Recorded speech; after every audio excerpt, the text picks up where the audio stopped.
Wired इयरफोन्सहरू बिस्तारै लोप हुँदै जाँदा TWS इयरबड्सहरूको भने आजकल निकै लोकप्रियता बढेको छ।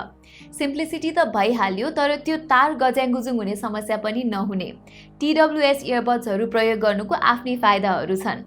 तर त्यति भन्दै गर्दा वायर्ड इयरफोन्सको तुलनामा चाहिँ TWS इयरबड्सहरू अलिकति महँगो नै हुने गर्छन्। लकिली हाम्रो नेपाली मार्केटमा विभिन्न प्राइस रेन्जका गुणस्तरीय वायरलेस इयरबड्सहरू अलरेडी अवेलेबल छन्, जसले एउटा बजेट कन्सियस कस्टमरदेखि लिएर एकदमै प्रिमियम अडियो खोज्ने कस्टमरहरूको समेत अडियो रिक्वायरमेन्टलाई केटर गर्दछ।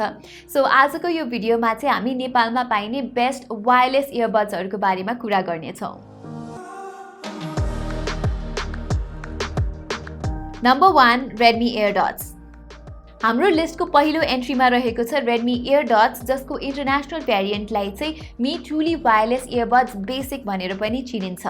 सुरुमा त मलाई यसको स्लिक र मिनिमलिस्टिक डिजाइन एकदमै मन परेको छ। अरू सस्तो TWS इयरबड्सहरू चाहिँ एप्पल एयरपड्सको क्लोन बन्न खोजिराख्दा रेडमी एयरडट्सको लुक भने युनिक छ। डिस्टिङ्क्ट डिजाइन त भइहाल्यो, त्यसमाथि एयरडट्सको हलुको बिलले गर्दा घन्टौँसम्म लगाउँदा पनि असहज महसुस हुँदैन। साउन्ड क्वालिटीको कुरा गर्नुपर्दा रेडमी एयरडट्समा सानो 7.2mm को ड्राइभर रहेको छ, सो यसको साउन्ड क्वालिटी चाहिँ खासै राम्रो छैन, स्पेसली बेस। तर बेस राम्रो नभए पनि यसमा क्लासिकल र अकस्टिक म्युजिक सुन्न चाहिँ राम्रै छ। अनि म्याक्स भल्युममा चाहिँ हल्का मफल्ड सुनिए पनि त्यो मेरो विचारमा त्यस्तो ठुलो चिन्ताको विषय चाहिँ होइन, किनभने ठुलो भल्युममा चाहिँ अलि साउन्ड चर्को नै सुनिन्छ। एउटा अर्को सानो इस्यु भनेको चाहिँ यसको लेटेन्सी हो, जुन चाहिँ भिडियो हेर्दाखेरि मजाले एक्सपिरियन्स गर्न सकिन्छ, जसको कारण रेडमी एयरडट्स गीत सुन्नको लागि मात्रै आइडियल अप्सन बन्न जान्छ। यसबाहेक एयरडट्समा बिल्ट इन माइक पनि छ, जसको मतलब तपाईँले यसबाट कल गर्नुको साथसाथै गुगल असिस्टेन्ट पनि एक्सेस गर्न सक्नुहुन्छ। कन्ट्रोलको लागि दुवै इयरबड्समा ट्याक्टाइल बटन रहेको छ, जुन अलिक रिस्ट्रिक्टिभ छ भनौँ न।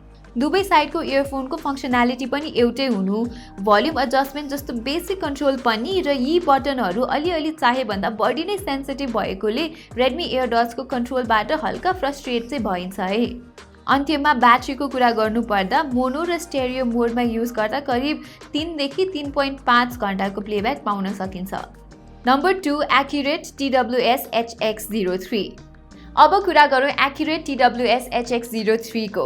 नेपाली एक्सेसरिज मार्केटमा भर्खरै एन्ट्री गरेको यो कम्पनीको सामानहरू चाहिँ किफायती हुनुको साथसाथै राम्रो क्वालिटीको पनि हुने गर्छन्। यसैबीच एक्युरेट TWS HX03 चाहिँ नेपालमा पाइने one of the best value for money TWS earbuds हो। यसमा सिलिकनवाला रबर टिप्स चाहिँ छैन र डिजाइन भने त्यो एयरपड्सको जस्तै नै देखिन्छ। यो वायरलेस इयरबड्सको मेन सेलिङ पोइन्ट भनेको चाहिँ यसको अडियो क्वालिटी नै हो। 13mm को ठुलो अडियो ड्राइभर भएको यस इयरबड्सको साउन्ड क्वालिटी चाहिँ इम्प्रेसिभ नै छ, कन्सिडरिङ यसको सस्तो प्राइस। र यसमा प्रायः सबै किसिमको गीतहरू चाहिँ राम्रो नै सुनिन्छ, even the ones with base. तर मेडले टाइपको गीतहरू सुन्दाखेरि चाहिँ अलिकति अडियो क्वालिटी ड्रप भएको हो कि जस्तो चाहिँ हुन्छ। इयरबड्सको वेट हलुका नै भए पनि कानको एक्चुअल फिट भने अलिक लुज भएको पाएँ मैले, र लगाउँदै खस्ला कि भन्ने डर चाहिँ हुने रहेछ। अझ सिलिकन रबर इयर टिप्स नभएको कारण यसको प्यासिभ नोइज आइसोलेसन पनि छँदै छैन भन्दा पनि हुन्छ, जसर्थ अलिक हाई भल्युममा म्युजिक नसुन्ने हो भने बाहिरको हल्लाले डिस्टर्ब हुन गाह्रो छैन। टच बेस कन्ट्रोल भएको यो इयरबड्सको ब्याट्री लाइफ पनि राम्रै छ। एभरेजमा करिब 4 घन्टा प्लेब्याक दिने HX03 को केसलाई चाहिँ USB Type-C केबल युज गरेर करिब 2 घन्टामा फुल चार्ज गर्न सकिन्छ। Number 3, Oppo Enco Free. Oppo Enco Free को Nepali launch was an interesting one, जसको मुख्य कारण चाहिँ यसको प्राइसिङ नै हो। इन्डियन मार्केट भन्दा पनि सस्तो मूल्यमा उपलब्ध यो इयरबड्सको डिजाइन चाहिँ एकदमै जेनेरिक छ। इयरपड्सको क्लोन नै भन्न मिल्ने एन्को फ्रीको सेमी इन इयर टिप्सले कम्फर्टेबल फिट दिन्छ भने यसमा IPX4 वाटर सर्टिफिकेसन पनि रहेको छ। र एउटा जान्नुपर्ने कुरा चाहिँ के हो भने यदि कुनै इयरबड्सले त्यसमा IP रेटिङ छ भन्छ भने त्यो चाहिँ केवल इयरबड्समा मात्र सीमित हुन्छ र त्यो IP रेटिङ चाहिँ चार्जिङ केसमा लागू हुँदैन। साधारण ब्लुटुथ कनेक्सन भएको हुँदा एन्को फ्रीलाई पेयर गर्न केही अप्ठ्यारो छैन। ओप्पो, रियलमी बाहेक अरू कम्पनीको फोनसँग फर्स्ट टाइम पेयरिङको लागि चाहिँ केसको साइडमा भएको बटनलाई 1-2 सेकेन्डको लागि प्रेस गर्नुपर्ने हुन्छ। अब कोर अडियोको कुरा गर्नुपर्दा चाहिँ इट्स भेरी गुड। 13.4 mm को ठुलो अडियो ड्राइभर भएको ओप्पो एनको फ्रीको अडियो चाहिँ जस्तो टाइपको म्युजिकमा पनि राम्रो नै सुनिन्छ। बेस र लाउडनेस पनि सफिसियन्टै छ र यसमा लेटेन्सी पनि निकै कम छ। तर मैले यसमा नोटिस गरेको एउटा निराशाजनक सानो कुरा चाहिँ के हो भने कहिलेकाहीँ कल गर्दाखेरि चाहिँ यसको साउन्ड चाहिँ अलिकति एकोै आउने गर्दछ। यसमा पाइने 31 mAh को ब्याट्रीले करिब 4 घण्टाको कन्टिन्युअस प्लेब्याक दिन सक्छ। Number 4 Huawei FreeBuds 3। हाम्रो लिस्टमा रहेको अर्को इयरबड्स चाहिँ Huawei FreeBuds 3 हो। अघिल्लो वर्षको त्यो एप्पल इयरपड्स जस्तै यो लेङ्थी स्टेम मलाई खासै मन पर्दैन, तर यसको ओपन फिट डिजाइनले गर्दा चाहिँ Huawei FreeBuds 3 हाम्रो लिस्टको अरू इयरबड्सको तुलनामा चाहिँ एकदमै कम्फर्टेबल छ। प्लस यिनीहरूको वेट पनि निकै लाइट छ र ब्याट्री सकुन्जेल चलाइराखे पनि केही असहज महसुस हुँदैन। त्यो ओपन फिटको अझै केही कुरा गर्नुपर्दा Huawei FreeBuds 3 silicon year tips मन नपराउनेहरूको लागि एउटा राम्रो अप्सन हो। कम्फर्ट त भइहाल्यो, इयरबड्स लगाएर हिँड्दा ढुकढुक आवाज पनि आउँदैन। कन्ट्रोलतिर लाग्दा यसले डबल ट्याप मात्रै सपोर्ट गर्छ, जसबाट तपाईँले प्लेब्याक, डिजिटल एसिस्टेन्ट र ANC कन्ट्रोल गर्न सक्नुहुन्छ। अझ अलिक अग्रेसिभली नै ट्याप गर्नुपर्ने हुँदा FreeBuds 3 को कन्ट्रोलबाट चाहिँ म अलिकति डिसअपोइन्टेड नै छु। प्रोक्सिमिटी सेन्सर पनि भएको FreeBuds 3 मा यसको प्र्याक्टिकल फिचर भने Huawei र Honor फोनहरूमा मात्रै दिएको छ। तर यसको अडियो क्वालिटी भने एकदमै इम्प्रेसिभ छ। हरेक किसिमको गीतहरू र कल गर्दा पनि राम्रो सुनिने Huawei FreeBuds 3 मा तपाईँहरूले डेप्थ इफेक्ट पनि एक्सपिरियन्स गर्न सक्नुहुन्छ। अलिकति ठुलो भोल्युममा चाहिँ साउन्ड अलिक मफल्ड आएको जस्तो भए पनि that is not a very big problem. Active noise cancellation पनि यसको एभरेज मात्रै छ। त्यो सिलिकन इयर टिप्सबाट पाइने एक किसिमको प्यासिभ नोइज आइसोलेसन पनि भइदिएको भए चाहिँ राम्रो हुन्थ्यो होला, तर that is not the case here. अनि थप डिसअपोइन्टिङ कुरा चाहिँ के हो भने यति महँगो इयरबड्समा तपाईँले कुनै किसिमको पनि IP रेटिङ पाउनुहुन्न। करिब 4 घण्टाको प्लेब्याक पाइने FreeBuds 3 ले वायरलेस चार्जिङ पनि सपोर्ट गर्छ। Number 5 Samsung Galaxy Buds Plus।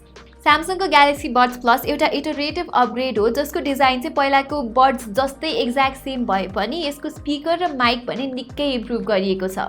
हल्का ग्लसियर फिनिश भएको यो इयरबड्स तपाईँहरूको कानमा एकदमै कम्फर्टेबली बस्दछ बिना कुनै वियर्ड स्टेमी लुक। यसको कस्टमाइजेबल टच प्याड पनि इन्ट्युटिभ छ र मजाको टोन बेस्ड रेस्पोन्स पनि पाइन्छ, जसले तपाईँले कतिचोटि प्रेस गर्नुभयो भनेर पनि सङ्केत दिन्छ। यो चाहिँ करिब दोब्बर महँगो पर्ने Sony XM3 को सिङ्गल टोन रेस्पोन्स भन्दा पनि राम्रो फिचर हो भन्छु म चाहिँ। तर Galaxy Buds Plus को एउटा मन नपरेको कुरा भनेको चाहिँ यसको प्रोक्सिमिटी सेन्सर हो। कानबाट निकालेपछि म्युजिक पज भए पनि फेरि राख्दा अटो रिज्युम भने हुँदैन। अनि अघि नै भने जस्तै Buds Plus मा ठुलो डुअल ड्राइभर र एड्याप्टिभ 3 माइक सिस्टम छ। यसले गर्दा तपाईँहरूले एक हिसाबको कम्प्लिट अडियो एक्सपिरियन्स गर्न सक्नुहुन्छ। बेस चाहिँ यो लिस्टमा भएको अरू महँगो इयरबड्स जतिको चाहिँ छैन, तर इट इज इन्जोयबल ननदलेस। अनि एक्टिभ नोइज क्यान्सलेसन चाहिँ छैन यसमा, तर Buds Plus को टाइट इन एयर डिजाइनले गर्दाखेरि चाहिँ डिसेन्ट नोइज आइसोलेसन चाहिँ पाउन सक्नुहुन्छ तपाईँहरूले। ब्याट्री लाइफकै कुरा गर्नुपर्दा Samsung Galaxy Buds Plus ले झन्डै 11 घण्टाको कन्टिन्युअस प्लेब्याक प्रमिस गर्छ, तर मेरो टेस्टमा चाहिँ मैले करिब 9 घण्टा चान्चुनको मात्रै इन्ड्योरेन्स पाएँ। त्यसै कारण राम्रो डिजाइन, ग्रेट अडियो, अधिकतम ब्याट्री लाइफ र IPX2 सर्टिफिकेसन पनि भएको कारणले Galaxy Buds Plus चाहिँ हाम्रो best value for money wireless earbuds बन्न सफल भएको छ। नम्बर 6 Apple EarPods Pro। वायरलेस इयरबड्सको ट्रेन्डलाई यदि कुनै प्रडक्टतिर पिन पोइन्ट गर्न सकिन्छ भने त्यो चाहिँ एप्पलको ओरिजिनल एयरपड्स नै हो। ओरिजिनल इयरपड्स र त्यसको सक्सेसर चाहिँ धेरै नै सिमिलर भए पनि एप्पलको 3rd जेनेरेसन एयरपड्स प्रोले चाहिँ टन्नै नयाँ फिचर्सहरू इन्ट्रोड्युस गरेको छ। सुरुमा त वाइड क्रिटिसिजम खेपेको स्टेमवाला डिजाइनबाट पर सर्दै एयरपड्स प्रोको साइज नै घटाइएको छ। त्यसमाथि अझ बेटर फिटको लागि एप्पलले सिलिकन टिप्स पनि इन्ट्रोड्युस गरेको छ, जसले गर्दा यसलाई घन्टौँसम्म प्रयोग गर्दा पनि केही डिस्कम्फर्ट हुँदैन। यो लिस्ट मध्येकै सबैभन्दा युनिक कन्ट्रोल मेकानिजम भएको एयरपड्स प्रोको 4 सेन्सरलाई तपाईँले कस्टमाइज गर्न चाहनुहुन्छ भने तपाईँलाई iOS रनिङ डिभाइस नै चाहिने हुन्छ। छैन भने चाहिँ फ्याक्ट्री सेटिङमै चित्त बुझाउनु पर्ने हुन्छ। टच प्याड जतिको सहज नभए पनि दुईटा औला लाग्ने 4 sensor is the next best thing.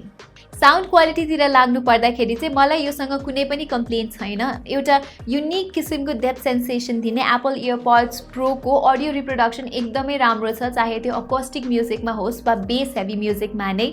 अनि एप्पल इयरपड्स प्रोको लाउडनेस पनि एकदमै डिसेन्ट छ र एकदमै म्याक्स भोल्युममा सुन्दाखेरि पनि अडियो क्वालिटीमा कुनै पनि किसिमको गिरावट चाहिँ आउँदैन।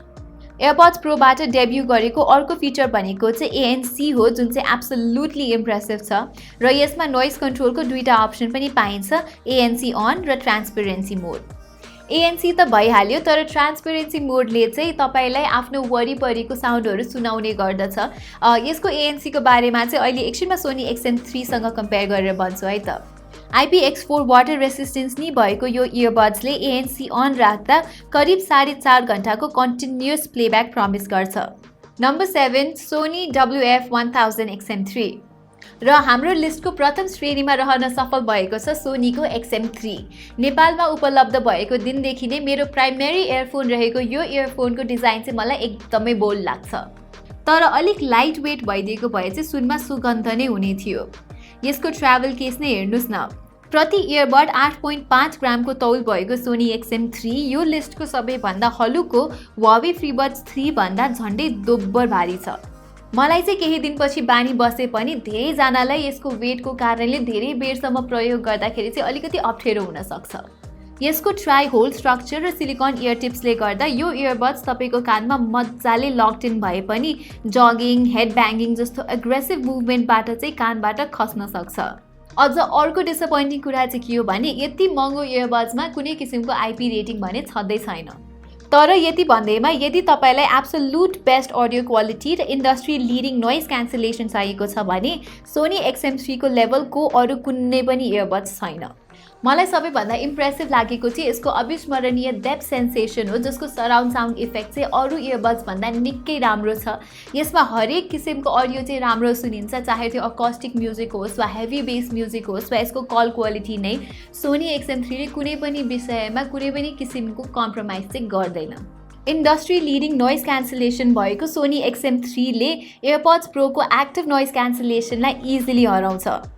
डेडिकेटेड QN1E नोइज क्यान्सलिङ प्रोसेसरले गर्दा यो इयरबड्सले एप्पलको इयरपड्स प्रोको तुलनामा ब्याकग्राउन्ड नोइजहरूलाई अधिक इन्टेन्सिटीले अटेन्युएट गर्न सक्छ र इयरबड्सभित्र पस्न जति पनि सफल नोइज छ त्यो चाहिँ एकदमै प्लेजेन्टली नेचुरल र क्लियर सुनिन्छ, जबकि इयरपड्स प्रोमा चाहिँ अलिकति ठुलो सुनिन्छ त्यो नोइजहरू।